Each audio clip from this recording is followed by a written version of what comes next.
I've always been attracted to Skywatcher brand, so it's no surprise that I upgraded to the EQ6R Pro. I've been using the EQM35 for about 2 years now, and I feel like I can give it a fair review, so stick around as I do a full review on the Skywatcher EQM35 Pro.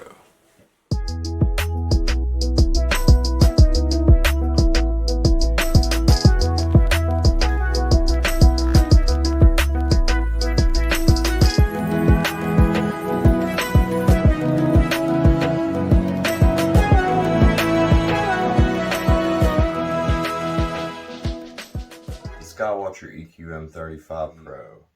EQ stands for equatorial and the M actually stands for modular. This is a very special mount, and I think this very well could be the best beginner mount available, and I'll tell you why. It being a modular, you're able to actually remove the declination bracket here and turn it into just kind of a really sturdy star tracker where it only tracks in the right ascension here. And being a beginner, there's a lot of people, they already have a tripod and a camera and they're not quite sure where to go from there. They want a star tracker, but they realize that eventually they're going to need a full go-to mount. So that, in my opinion, is why this mount could possibly be the best beginner mount available, because it kind of takes away that step of having to buy a tracker and then buy another full go-to setup. I really wanted to stress that this is a great mount and can save you a lot of money if you go with this mount, because a lot of people go with the Star Adventure Pro or the Skyguider Pro, and if you factor in the cost of that along with the tripod, which is like $100, they don't come included in the Star Tracker packs, you end up paying about $500 anyway.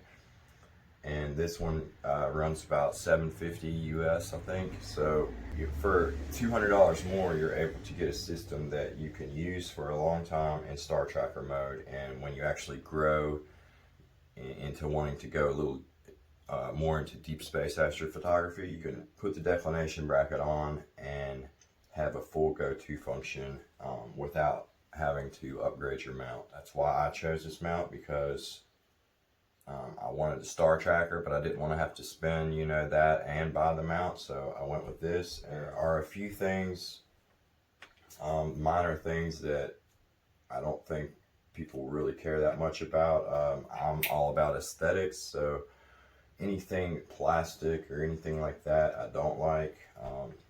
That's one thing I feel like they could have improved on, were these knobs here. They're kind of cheap plastic knobs and they're really small. So a lot of times when you're adjusting these, it's they're hard to get if you're wearing gloves or anything like that. They're hard to loosen. I've noticed there's really bad backlash in the declination.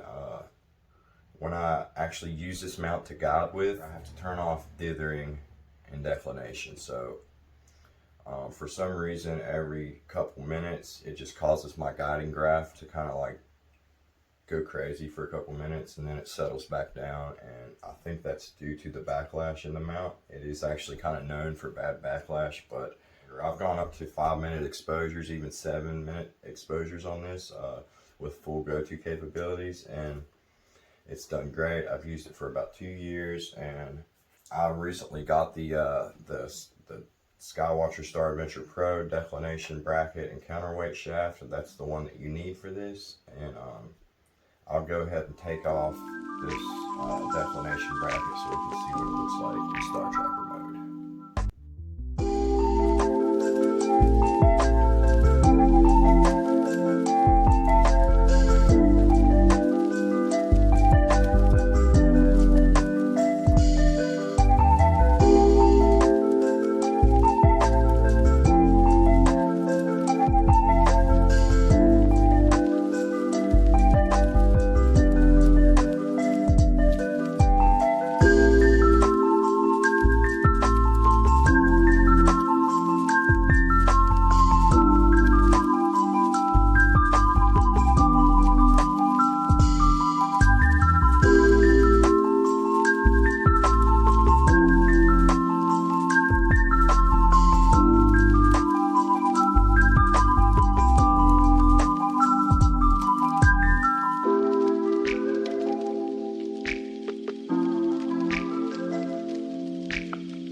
I'm kind of a gearhead, and I really like the fact that I can kind of play around and break this down.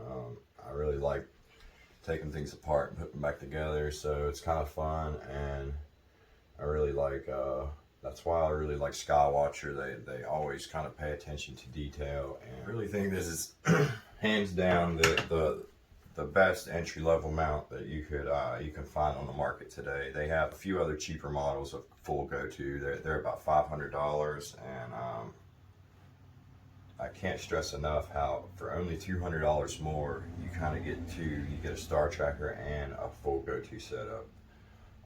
That, in my opinion, is the selling point right there. You actually get a 2-for-1, and I've really enjoyed using this mount. I've actually had a 8-inch Schmidt cast grain Celestron on it, and I was able to track for full 5 minutes and with pinpoint stars, and it's really done great. I've actually added in this tier extension here to just get a little more clearance on my tripod legs here, but I'm thinking I might remove this now that I'm going to be using this mount since upgrading to the EQ6. I'm going to be using this mainly just for wide field, kind of Milky Way and landscape photography. So here's the declination bracket, the Star Adventure declination bracket and counterweight shaft.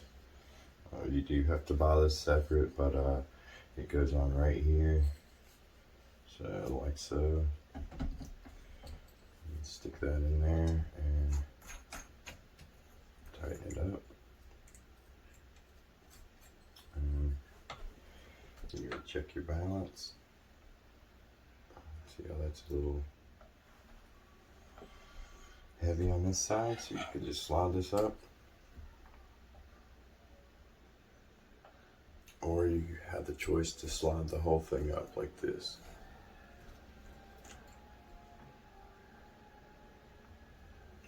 That seems pretty good.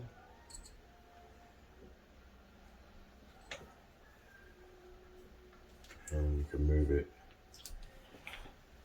loosen the clutch here, and you can move it anywhere here and anywhere here, and you can reach anywhere in the night sky with this.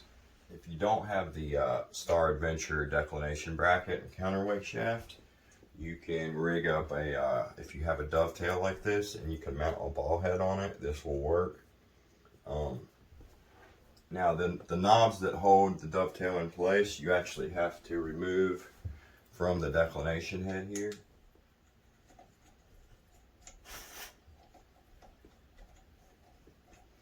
Okay, now here's my ball head. Stick that on.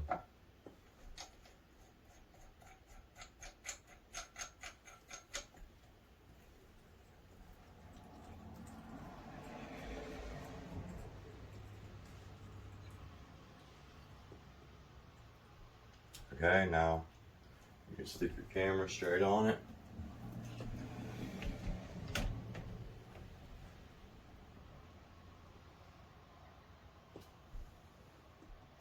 And then you can, whenever you turn this thing on, it will track the night sky. Let's say you're pointed back this way. Okay.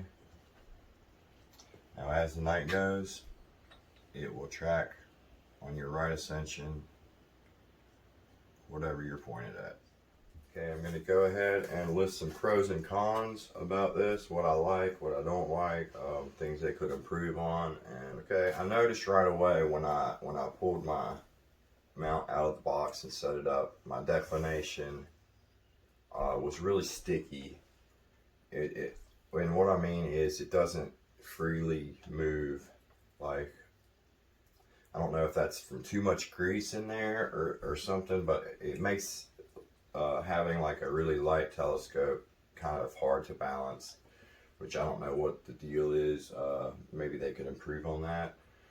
But I've heard you can actually get inside of the housing here and clean off some of the grease, and that might help. And over time, it's gotten a little looser since I first got it, but it was very stiff, and it kind of worried me at first, but I never really had problems. My telescope usually weighed about 11 pounds anyway, so it never really was a problem. And another thing I didn't really like was the polar scope in the back here. It wasn't collimated correctly, and it's not an illuminated polar scope. So I found myself having to go outside right before it gets dark, with enough time to see the North Star, but not too dark to where I see other stars, if that makes sense. So I would mainly have to either go out right when it's getting dark, or take kind of like a red flashlight and shine it kind of in the front of it so I could see the reticle. And that, if they could improve on that, would be great. But I'm pretty sure you can buy a thing to illuminate the reticle, but why should you have to buy something separate when it should come included anyway? I mean, at the price point, I think it should be included, the illuminated polar scope. Maybe they can improve on that. And another thing, my bubble on here was off a little bit, the bubble level. So I've always had to use kind of like a spirit level down here to make sure that I'm accurately leveled. But a trick you can do kind of is, if it is off a little bit, whenever you check with your spirit level, come over here and see where your bubble is actually at, and you can make a little dot on your level to where you know whenever the bubble is on that dot that you're balanced. Another thing was this back tripod leg. At one point, it actually stripped. I was able to fix it myself, but if I lifted the tripod up, the leg would just kind of slide out. So I fixed it pretty quickly, and if they could maybe check that and see if, I'm going to email Skywatcher about all these problems and see if maybe if they ever come out with a second edition of this mount, that they will make some of these corrections. And I didn't really like these plastic knobs here. Let's see here. Okay, and another thing is these cords. If they could improve on maybe putting the cords on the inside of the housing somehow, or make them to where they're not hanging out here, because a lot of times these cords, as it tracks throughout the night, this cord kind of can get wrapped up if you're not watching it carefully.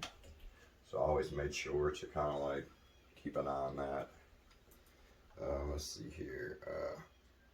And another thing I didn't really like was that you had to buy the Skywatcher Star Adventure declination bracket and counterweight shaft. It's not included in the mount package, but at the price point, I can understand that.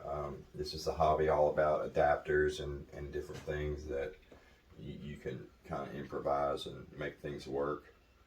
So, and the backlash in the deck was the main problem. The main issue I ever had was the declination backlash, and on a good night, I never really had problems, but most of the time when you're trying to dither in that declination, you just can't do it, and it makes calibrating your calibration steps really hard on PhD2. For some reason, whenever it goes to calculate your backlash, it won't move the mount. It kind of just stays there, and I had to kind of stop and restart 4 or 5 times before it actually started moving the mount to calibrate my backlash.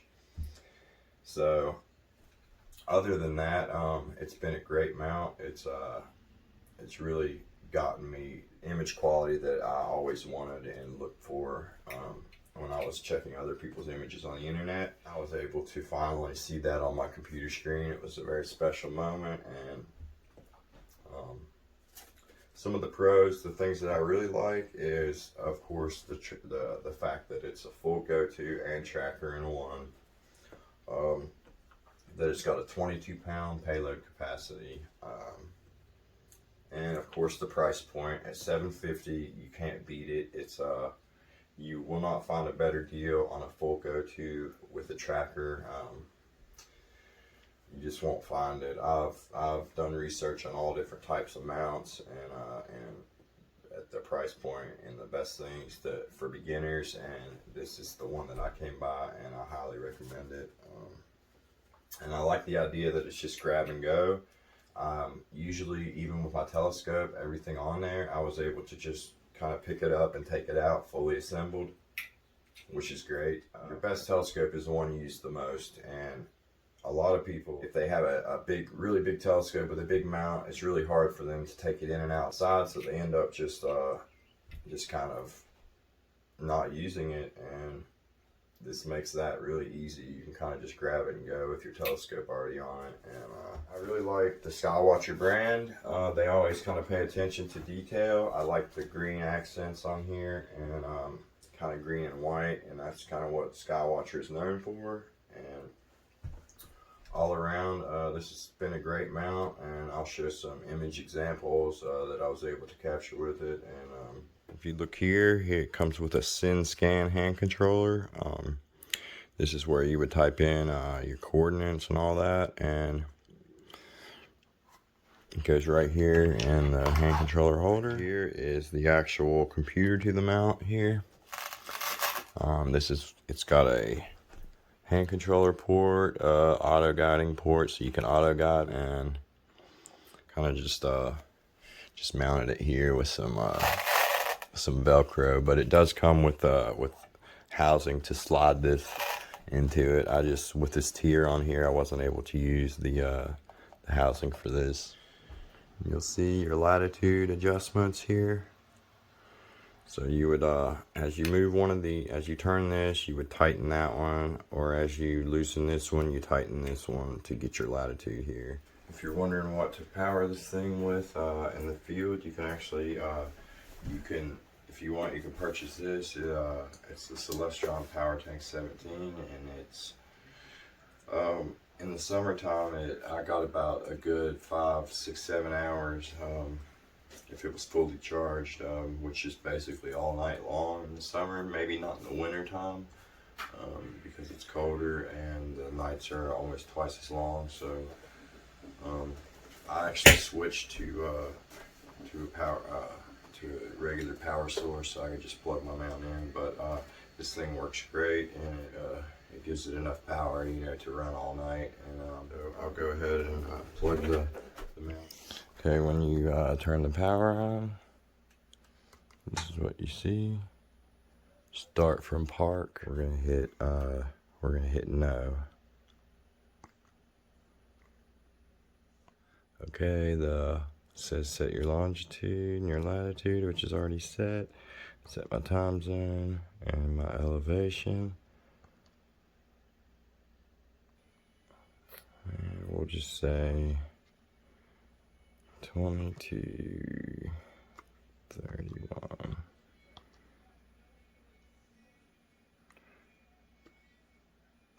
Enter. Daylight savings time, no. And it tells you Polaris position and your polar scope.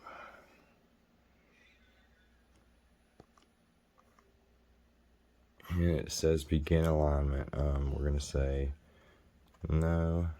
And we're gonna go here to setup, and then scroll down till you find tracking, click enter. And this is where you would choose what kind of tracking you want. And it's got lunar for the moon, it's got solar for the sun, and it's got sidereal, right? So that's what you want, sidereal right here. And click enter.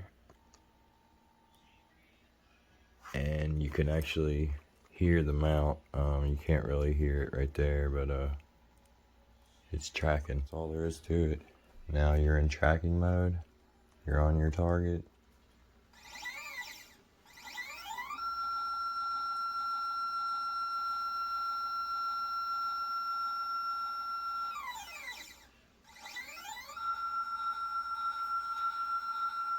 So you just slew to wherever you want.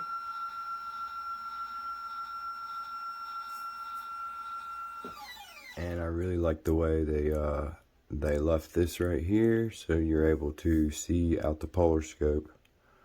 And if you need more space, of course you can loosen this and slide it down a little bit so you can see the whole circle here. But I understand it's a bold statement to say this is the best beginner mount available, but for what it does and the price point, I promise you it's going to be hard to beat. So if you're kind of on the fence and you're not really quite sure what mount to get, this is a great mount to try out, and I'll show you some image examples. I'm going to go ahead and cut the video off here, and hopefully this video helps somebody. If you liked what you see, please hit the like button, subscribe, and so you don't miss any future videos. I plan on doing a lot with this mount this spring, so I'm pretty excited to get out there and get some good Milky Way shots. So yeah, guys, until next time, cheers, guys.